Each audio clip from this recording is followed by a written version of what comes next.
We've got one box. Some other stuff that came in, but let's open this, create some table space. That didn't feel like a clean cut one here, but with any luck, it won't matter.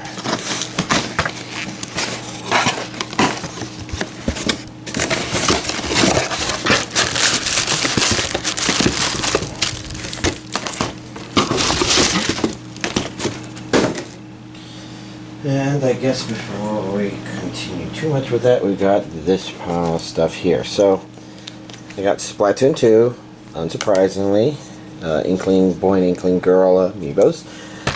This is new Inkling Boy and new Inkling Girl. I did get the new Inkling Squid, although that one's ordered from Japan, sort of like my older one. I don't know, it's whatever, and I'll take however long.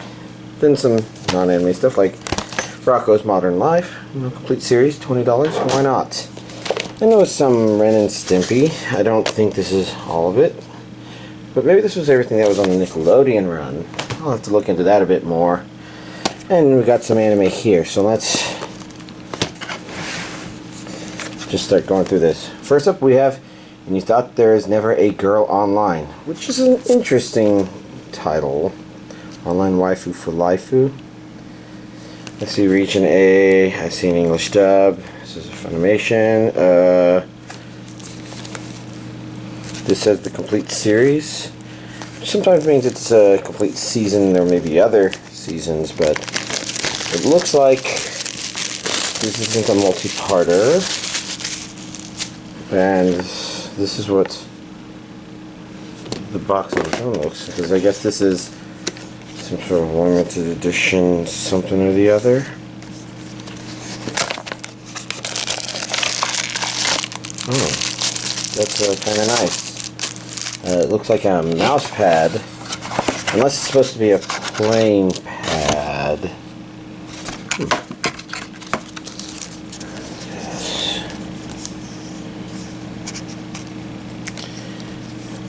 I don't know, it feels like it could be a sticker, but I don't think it is. I'm guessing this is the same person, maybe her online persona and offline. Yeah, this is mouse pad. I have to decide, because I have the Opie mouse pads, which have a couple of different appeals to them, but for the most part, they have some, I don't know, there's some visual appeal and as well as some aesthetic appeal to pressing your arms or whatever. Anyways, one of them has a leak. It's had a leak forever, and so let's see. Usually they've been dividing us into this says Blu-ray right there, Blu-ray 1, Blu-ray 2, extras, music video, promo. Interesting. Wouldn't be surprised if that's like girl online person who seems to be the maybe who's that? I'm trying to think if she looks familiar.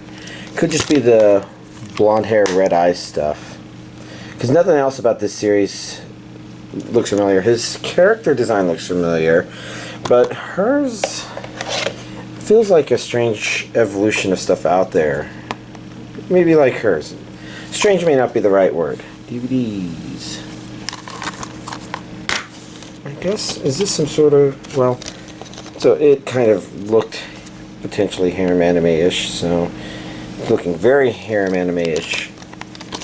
Okay. Well, I'm kind of curious. It doesn't look like it's necessarily good, but it might be good for some laughs.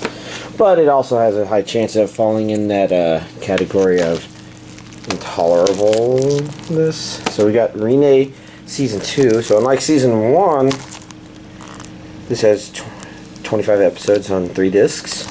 Unlike Season 1, this was released in one go, whereas Season 1 was released in 2. And we see the standard Region A, Japanese with English subtitles only, which I think is consistent with the first season. I mean, it's good that they're at least keeping some things consistent, right?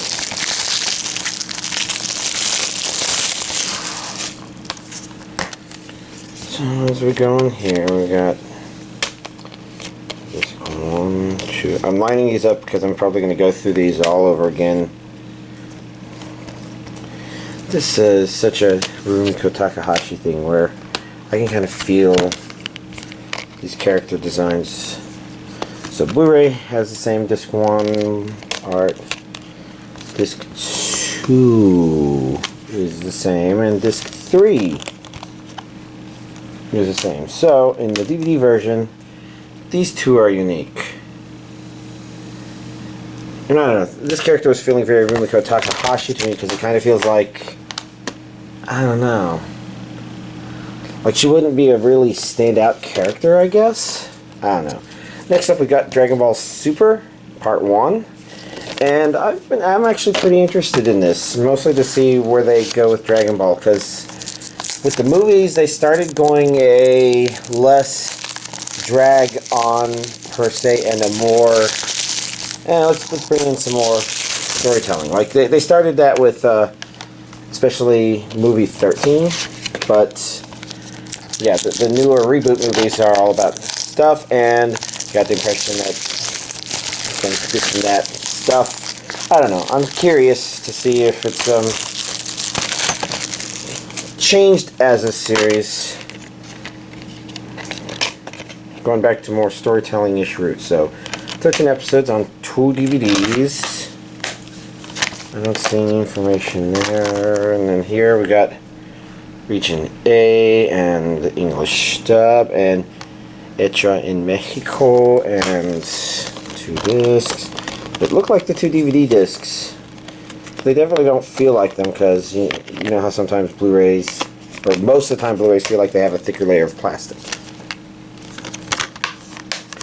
Anyways, Dragon Ball Super. That's Super. And we've got this, which actually looks interesting as well. Super Beast Machine God Dancouga. That said, it looks very stereotypical mecha-ish, so I don't know how into it I would be, but you never know. Sometimes they can be very surprising. And I think even though, you know, this looks, I don't know, I guess it does look like it has some age to it, especially back here, that image there.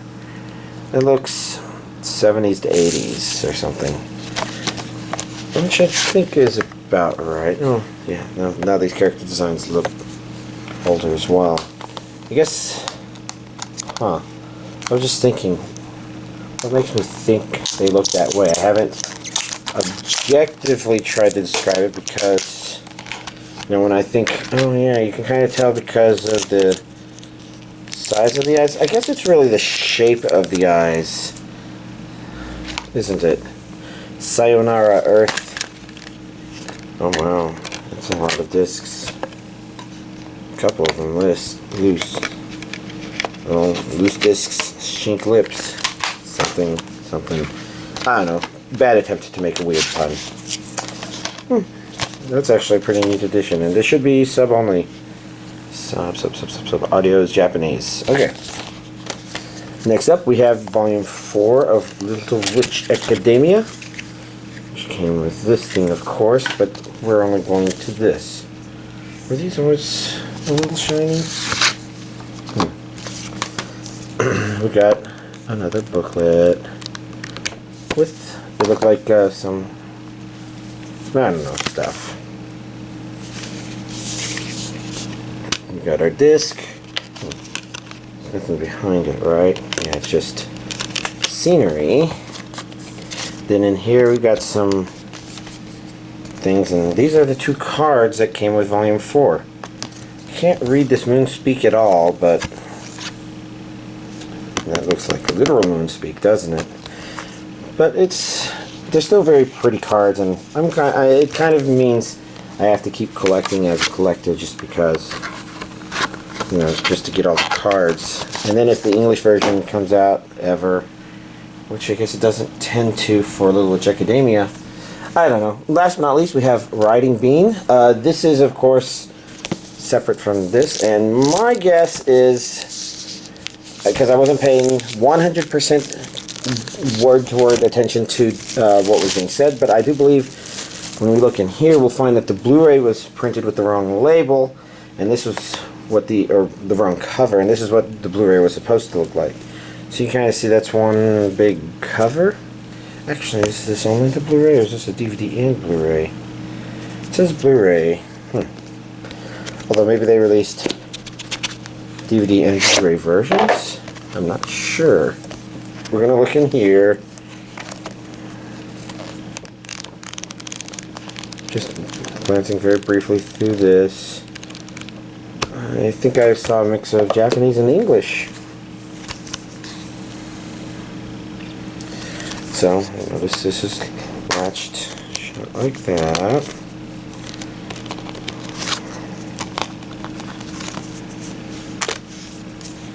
Oh, and if there's something about this didn't seem familiar, this is a Kickstarter release. What is this insert? Oh jeez, it opens up. Episode 3, 4, kind of noisiest. Book of the Marvels of Universal Studios. And then on the back I saw there was a bunch of color stuff. Interesting. It's kind of hard to look at it all in between the camera and the table, of course. So I'm only doing so much. And then this feels like a poster, and it looks like a poster.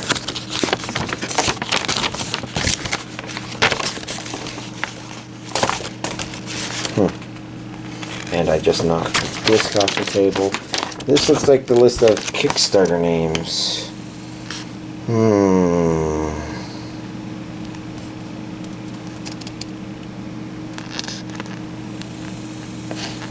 I'm just seeing if I can find mine.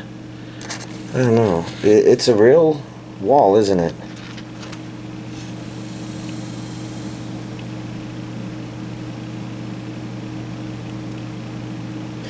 Oh well. I'll worry about doing that or finishing that in my own time. As for this, so this is the disc itself. Oh look, there's more artsy on the back. That feels about right, but as you can see, this one's different. So let's see if we can identify what this disc is.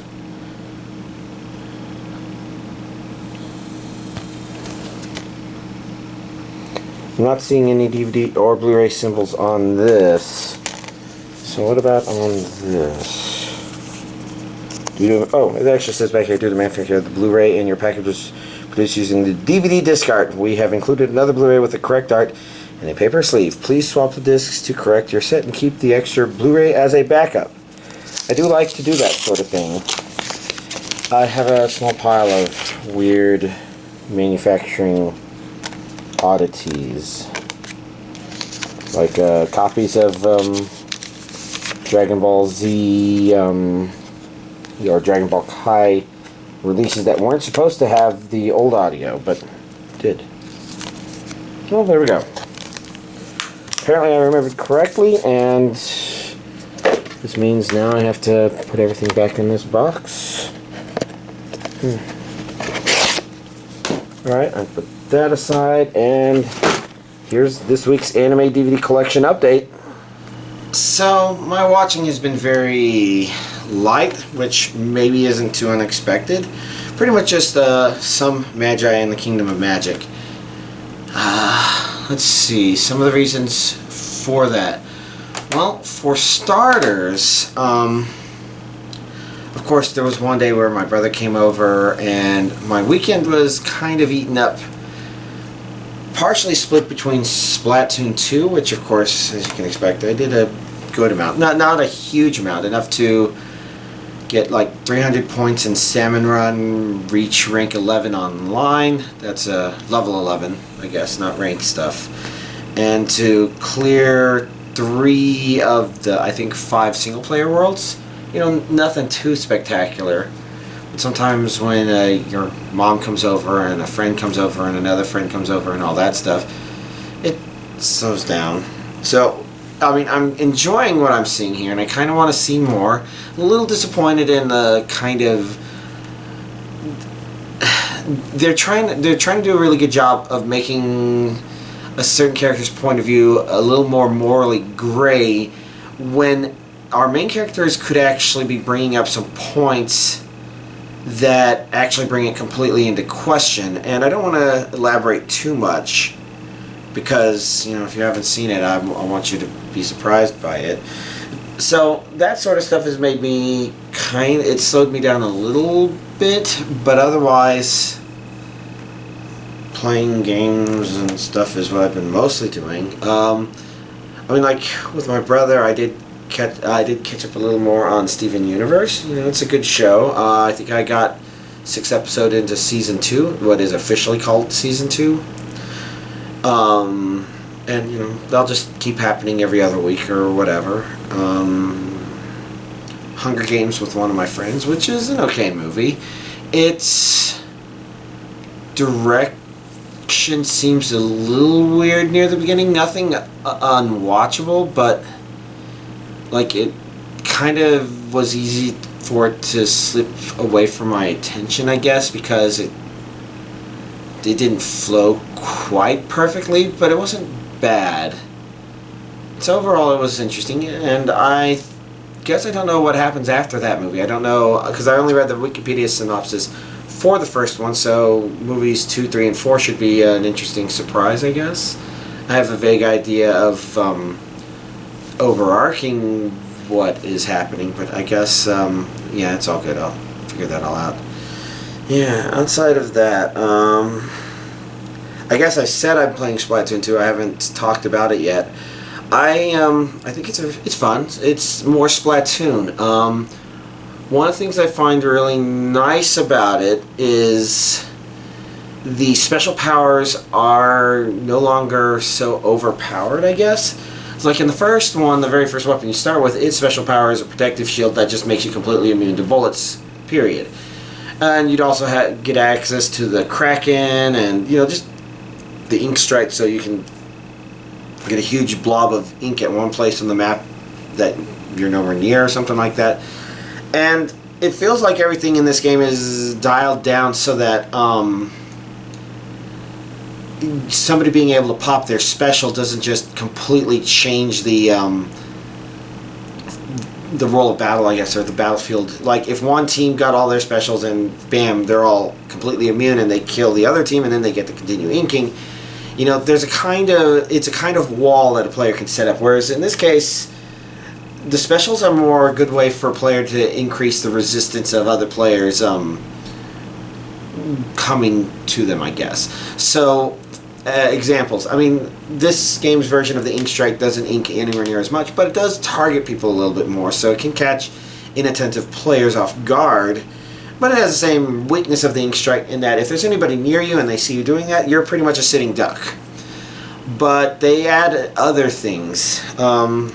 Like, instead of a protective shield, they have an ink shield, which doesn't make you immune to damage, but it really increases your resistance to it. So if you're under fire and you use it, it could be the difference between you winning versus the opponent, but it doesn't mean that the opponent is completely SOL. Likewise, splashdown causes a lot of damage, but if you're attentive enough, you can notice it's going to happen and be far away from it. And somebody who's in the air about to perform a splashdown could also be shot down. Same with people using the inkjet. If they're flying in the air and they're not being attentive to all the potential enemies swimming around them, you can actually swim up behind them, aim up in the air, shoot them down. It's good, but at the same time, it's still just as aggressive as ever. So I'm not sure if it's going to be just as hard for new people to get in. It may even be harder for new people to get in because the single-player campaign has been noticeably ramped up in difficulty. I'm mostly noticing that with the boss fights. The levels, nothing strikes me as being necessarily hard. compared to some of the vague memories of hard levels from the first one. But then again, nothing from the first one wasn't so hard that you couldn't just very slowly figure it out. It was usually the challenges that were an issue. Whereas this time they don't have challenges per se. Instead, they kind of give you the ability to play through any level using any variety of hero versions of the different weapon types that you unlock as you go. So, you know, if you like to play as your sniper, well, you can't always play as your sniper all the time because usually when you go into these levels past a certain point, you're requested to specifically use a certain weapon, including against some of the boss fights, I think. I don't know. I don't remember. Basically, it's definitely designed to be a bit more challenging, I think. And it'll be interesting to see where it goes with the end boss. I know that people have already beaten it because I've seen the hero equipment, and you can't get those until you beat the game, as far as I know.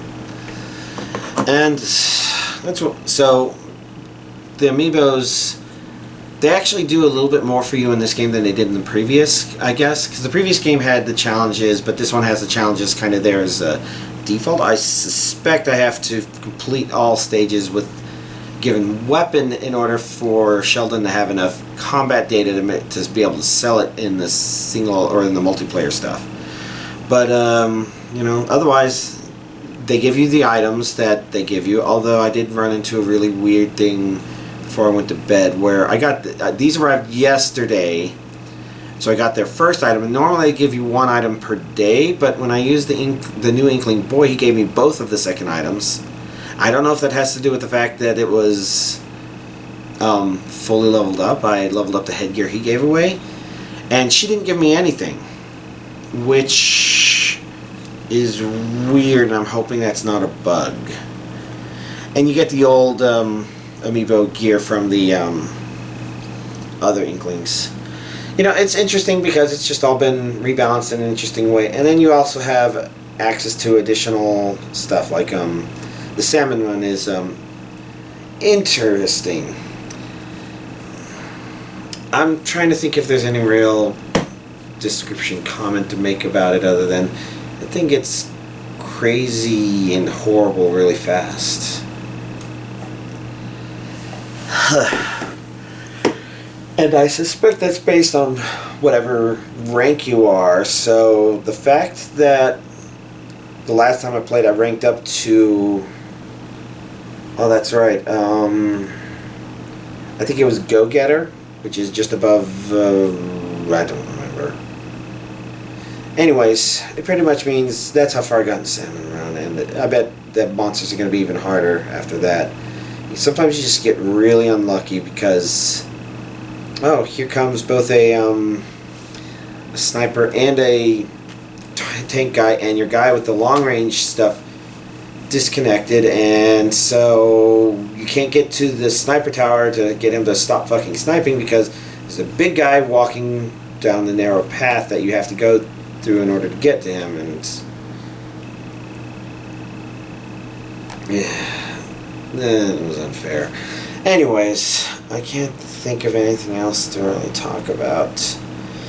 So, yeah, that should be about everything. Oh, I guess if you got Pokemon Sun and Moon, I didn't see any announcements anywhere, but there's a shiny Tapu Koko being released. So, log on to Wi-Fi with your mystery gift to get it. Other than that, y'all have a nice week.